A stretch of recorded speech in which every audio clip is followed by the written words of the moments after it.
Bismillahirrahmanirrahim. Today we'll discuss the vocal nodule and the vocal polyp. Before doing so, we will discuss the normal anatomy of the larynx. Now you see these are the two vocal cords, and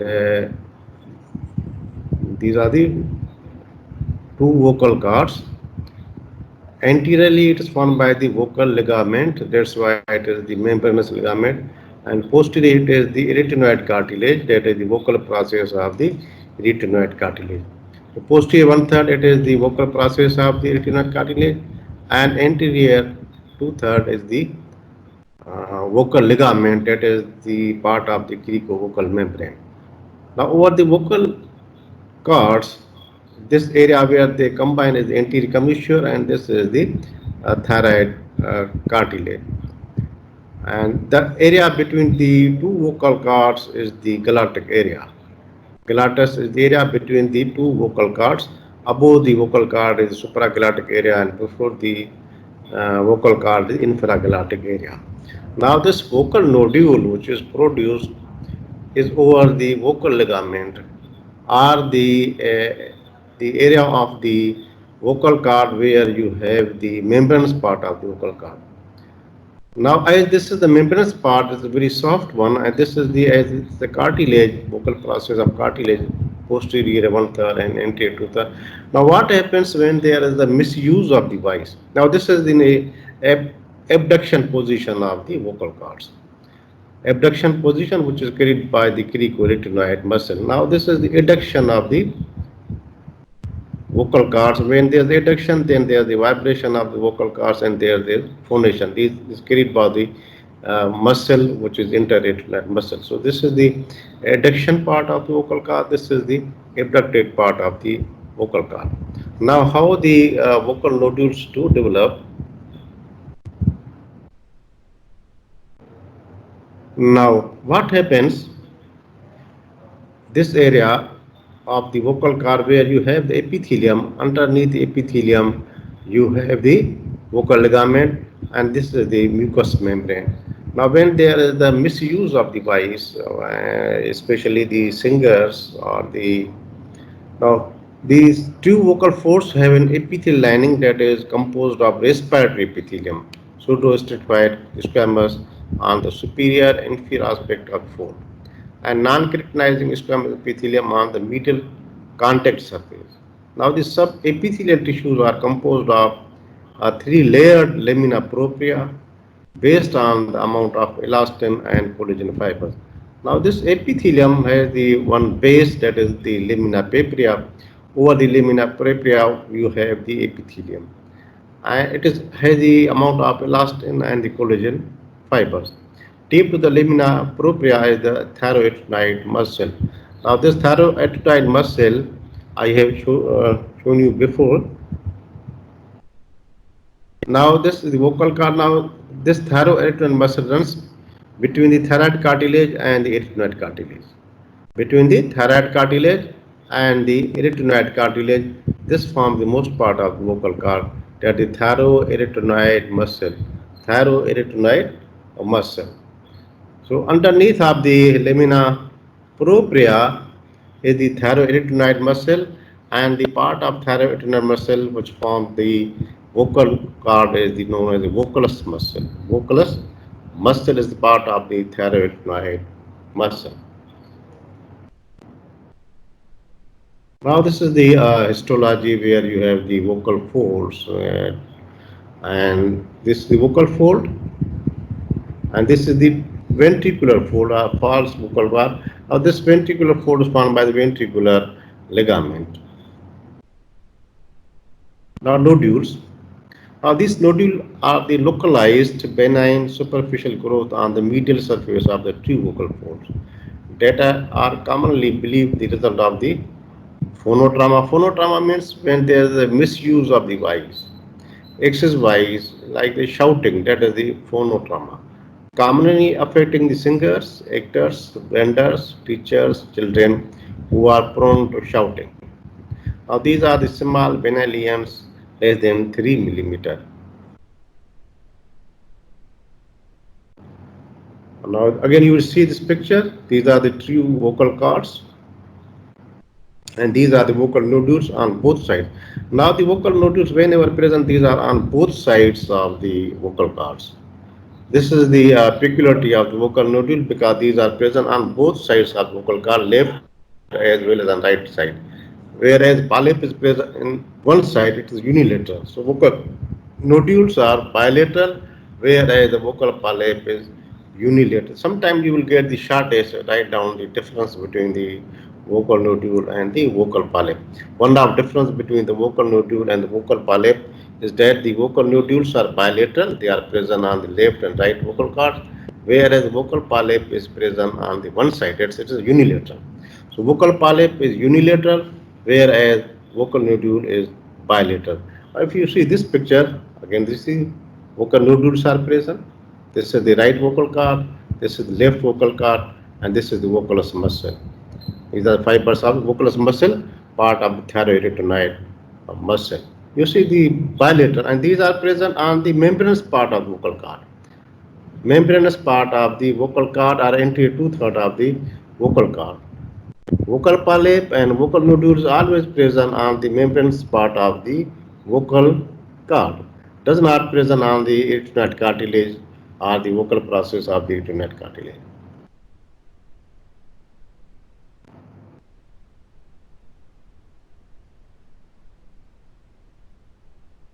Now the location, these vocal nodules are bilateral with a classic location at the junction of the interior one-third and posterior two-third of the true vocal cord. Now this is the area where there is maximum vibration, and this is present in the membranous part of the vocal cord. Vocal abuse and misuse, screamers or singers' notes. Pathogenesis, first there is vocal abuse, which causes the hemorrhage, and this hemorrhage causes the submucosal edema. After submucosal edema, it is led down by the hyalinization and the fibrosis.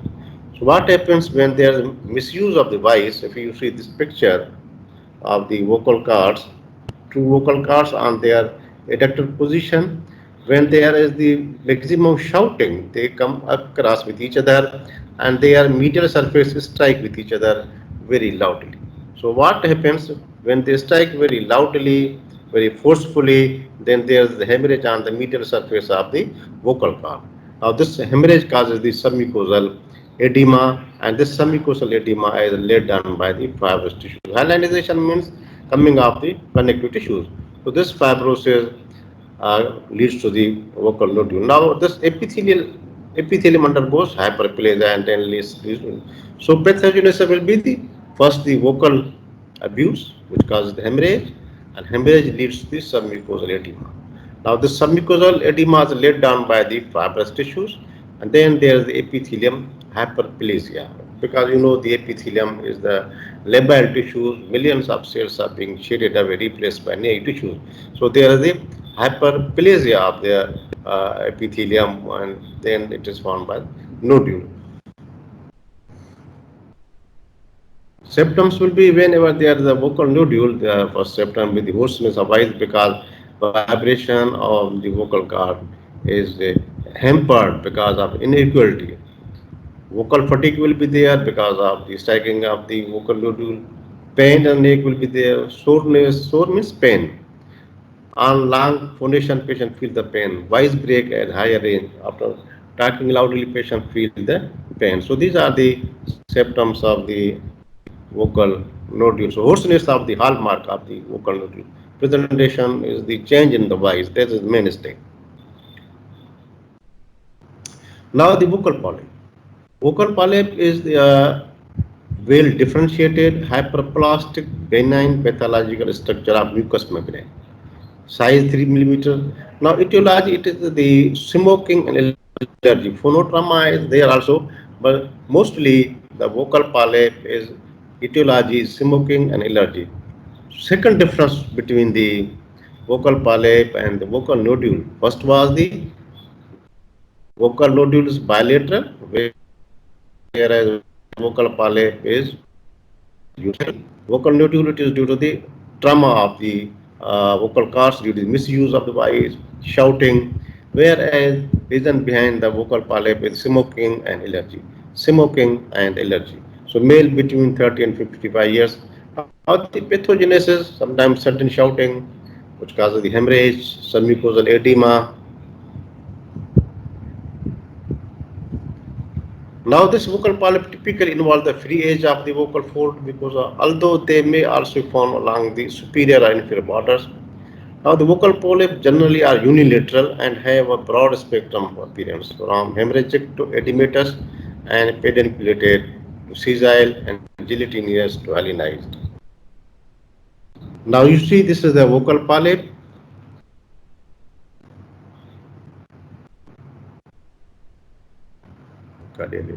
Vocal polyp, this is vocal polyp is always unilateral. You see this is the vocal polyp which is present on the one side of the vocal cord. You see again this is the vocal polyp which is present on the right vocal cord. Left is very safe. This is a vocalus muscle.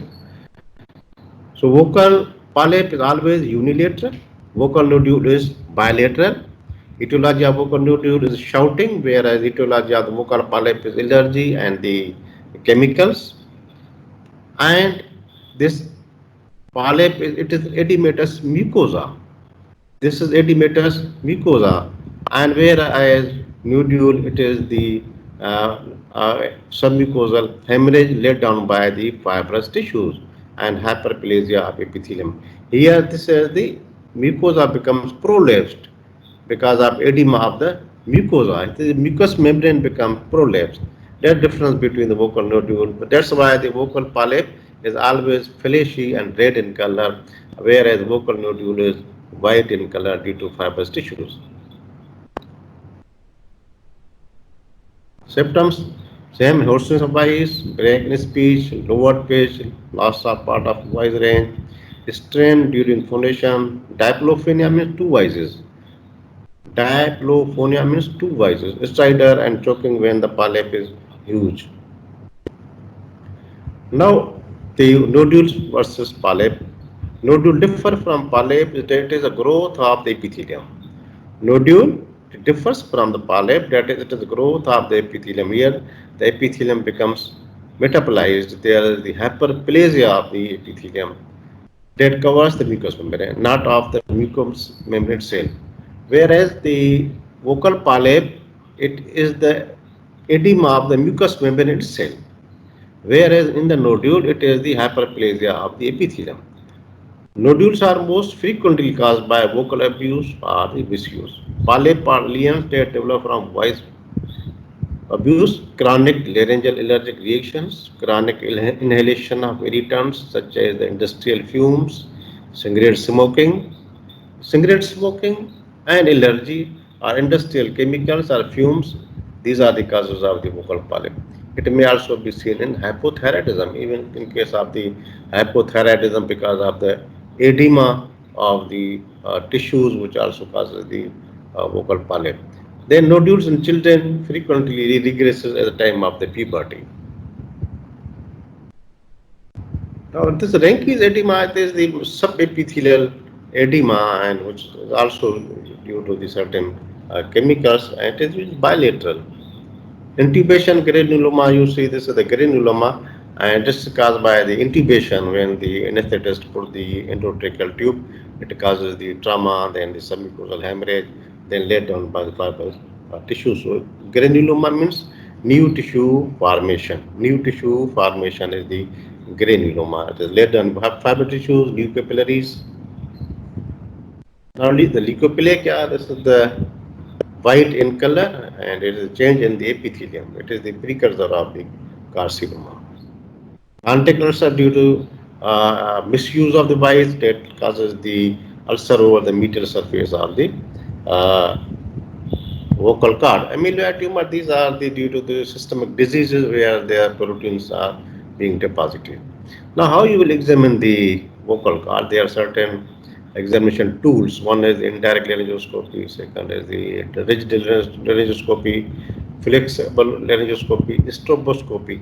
Now, stroboscopy means it is the where you will see the vibration of the vocal cords, because during the talking speech the vocal cords has to vibrate to make the sound. So to see these vibrations during the sound production, that procedure is known as stroboscopy. Then macrolaryngoscopy, where you have used the microscope to see the vocal cord movement. Now the indirect laryngoscopy, the indirect mirror examination, initial procedure used to view the larynx. It is quick, inexpensive, and only requires mirror and external light source. Grass abnormalities may be detected quickly, but subtle abnormalities may be missed. Disadvantages include the larynx not being in a physiological phonation position, the tongue is extended, and the larynx is elevated. Some anatomic features limit the examination, and hyperreflexive gaits present in 5 to 10% of patients. Now this is the indirect laryngoscopy. If you see this is the mirror. Now this mirror, first you have to warm it to make it clear from the fogging. Because during the expiration you have the carbon dioxide which will tint the glass. So you have to first warm it to prevent the mist formation of the glass.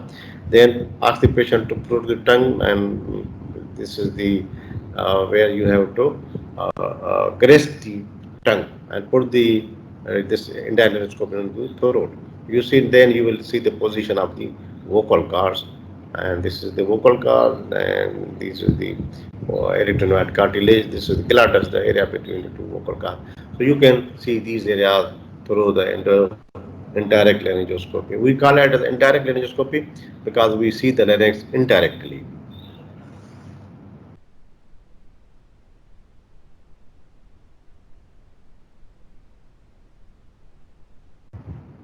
Now, second is the rigid laryngoscopy.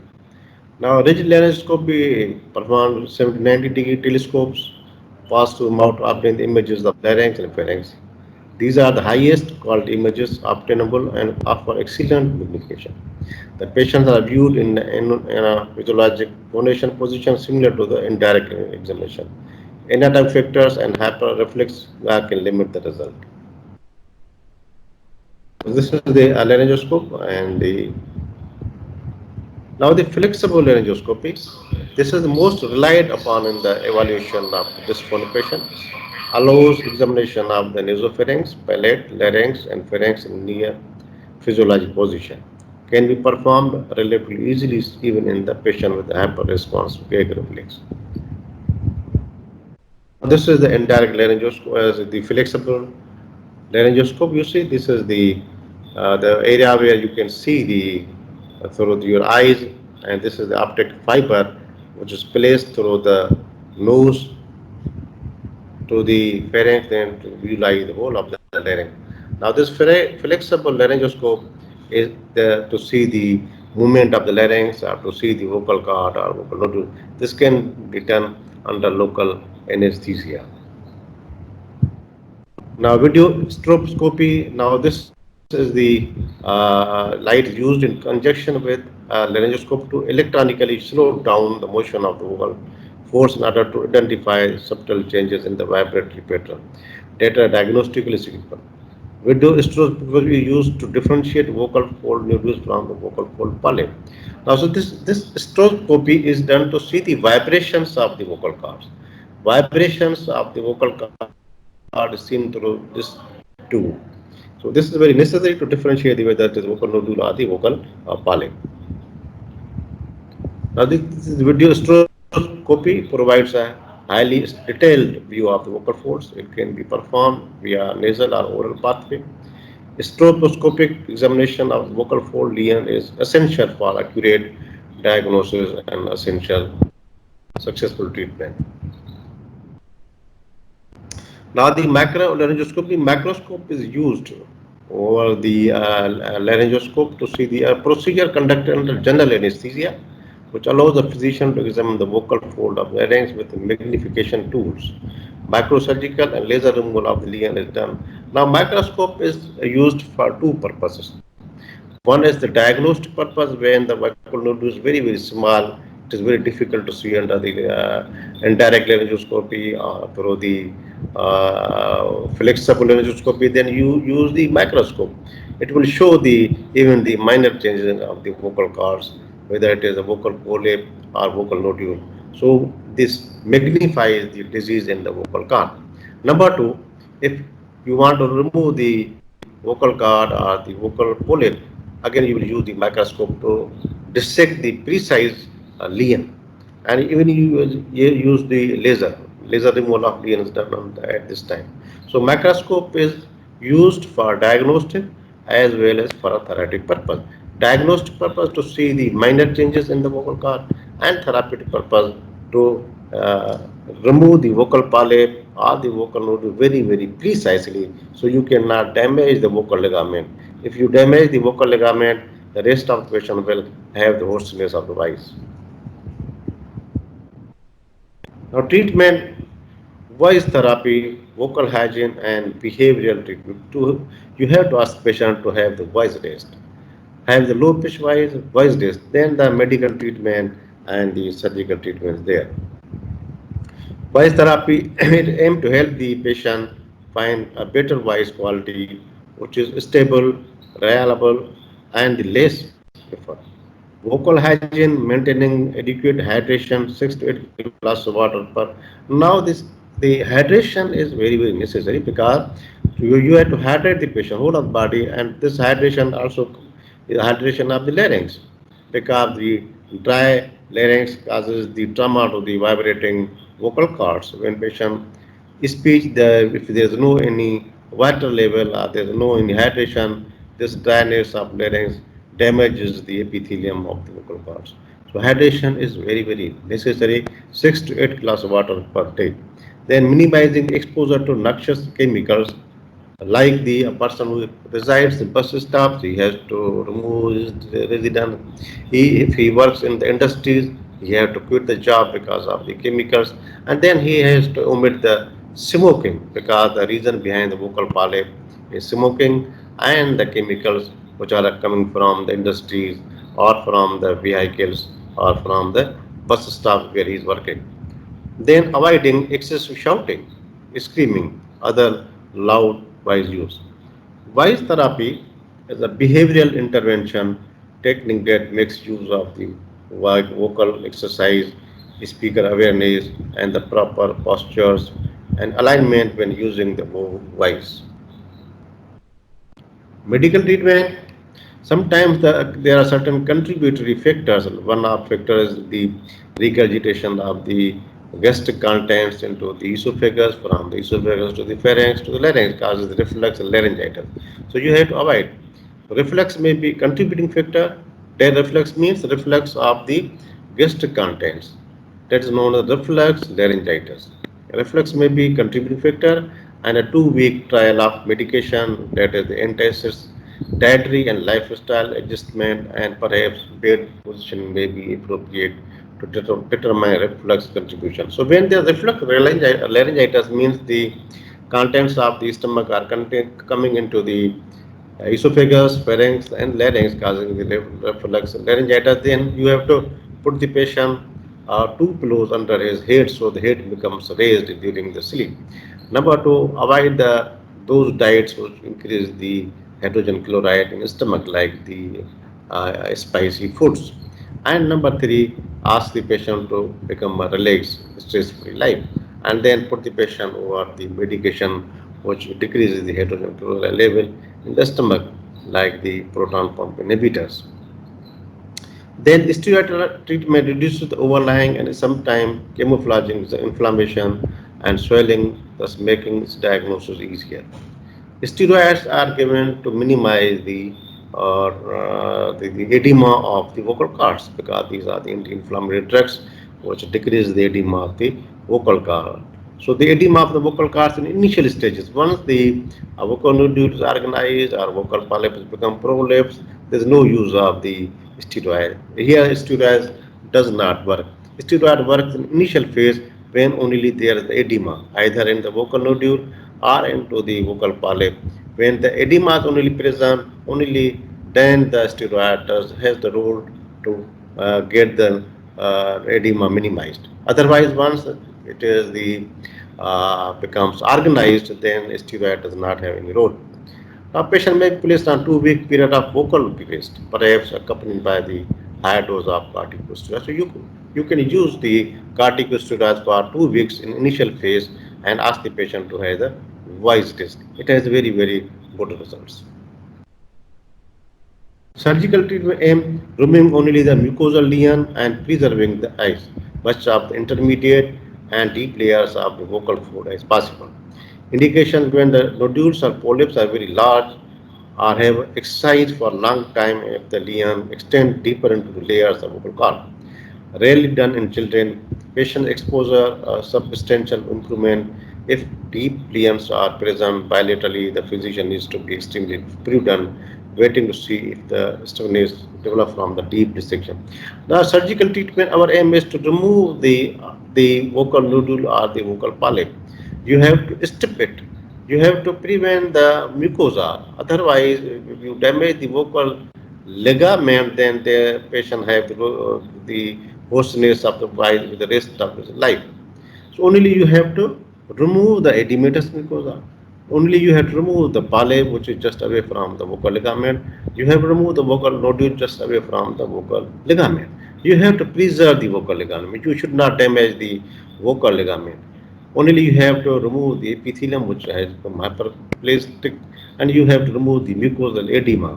So now the vocal ligament become very naked one, then it will be replaced by another epithelium. But you have to spare the vocal ligament. The vocal ligament must be spared.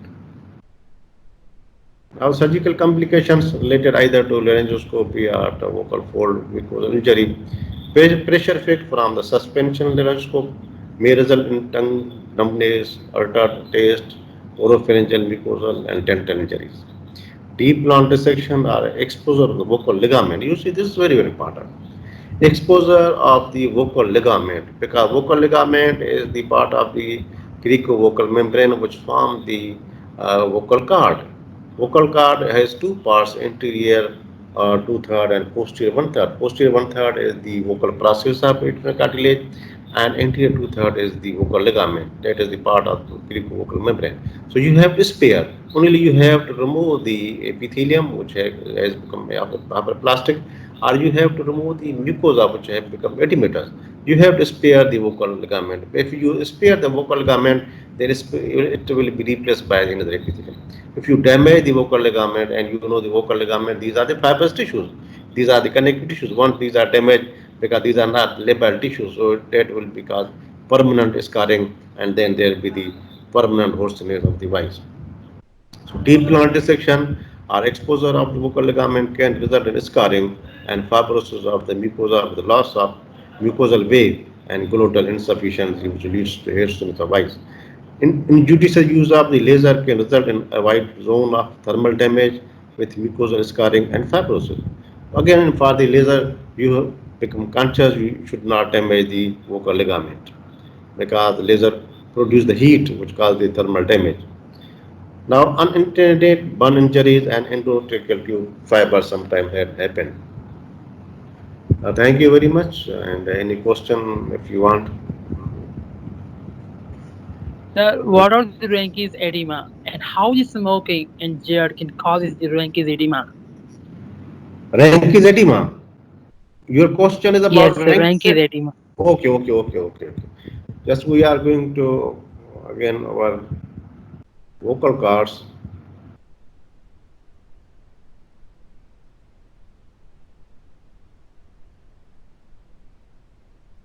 Now you see these are the two vocal cords. Yes, sir.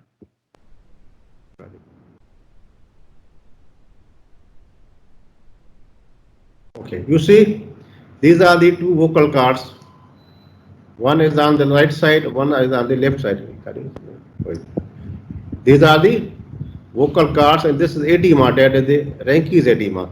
If you see this picture, these are the vocal cords, white in color, and this is the granuloma. These are the vocal cords. Same picture, two vocal cords, right and left, and then there is the edema. Now, Ranki's edema, it is the subepithelial edema. It is not a submucosal edema. It is subepithelial edema which is caused by either in cigarette smoking, either by chemicals, or sometimes by the reflux laryngitis, that is the guest contents which usually contain the hydrogen chloride, which comes from the stomach to the esophagus to pharynx, then to the larynx and causes the edema. So Ranke's edema, it is the subepithelial edema, it is not a submucosal edema. That's why it does not turn into the vocal nodule and the vocal polyp. Please, vocal polyp, it is the submucosal edema, whereas vocal nodule, it is a submucosal hemorrhage organized by fibrous tissues, whereas Ranke's edema, it is a subepithelial edema. It's not a submucosal edema, and reason behind it is either chemicals, allergy, or the reflux of the hydrogen chloride urine. So it causes submucosal edema, and with the passage of time, it subsides. It does not produce any complication if the offending agent has been gone away, like the hydrogen chloride and chemicals. So only the virus and avoidance from the injurious agents like the chemicals, like the caffeine, because in the caffeine you have the tannic acid, which also causes Ranke's edema. So Ranke's edema is a subepithelial edema, and sometimes in angioneurotic edema due to the neurological disorders. Now here it has become very, very dangerous. In case of angioneurotic edema, then what happens? All of the pharynx and your larynx become edematous, and here this Ranke's edema is very, very lethal one.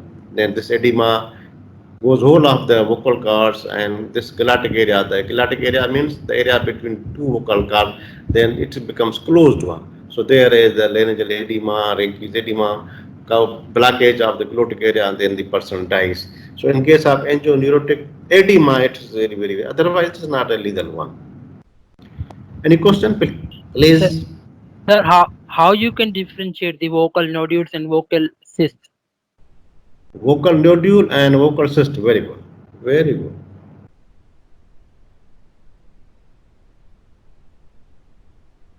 Now this is the two vocal cords, right vocal cord, left vocal cord. Vocal nodule means submucosal hemorrhage organized then by fibrous tissues. Vocal polyp means this is the edematous mucosa where mucosa has been protrudes. Now cyst means a fluid containing cavity covered by the mucous membrane. Cyst, a lesion having the fluid covered by the mucous membrane. As you know, in the vocal cords, you does not have the mucous glands. When the lumen of the mucous gland is blocked, then it increases in size and causes the cystic formation. And these cysts are usually present over the false vocal cord. You have the wherever your mucous gland is present, you have the cyst formation. And just over the rim of the vocal cord, you does not have the cyst formation because you does not have the mucous gland. But over a superior part and inferior part, you just have a mucous glands. Now the blockage of the lumen causes their enlargement and causes the cyst formation. So usually these cysts are usually present over the ventricular fold or the false vocal cord where there is abundant amount of the mucous gland, whereas in the vocal cords you does not have any any mucous gland. Okay? Any question, please?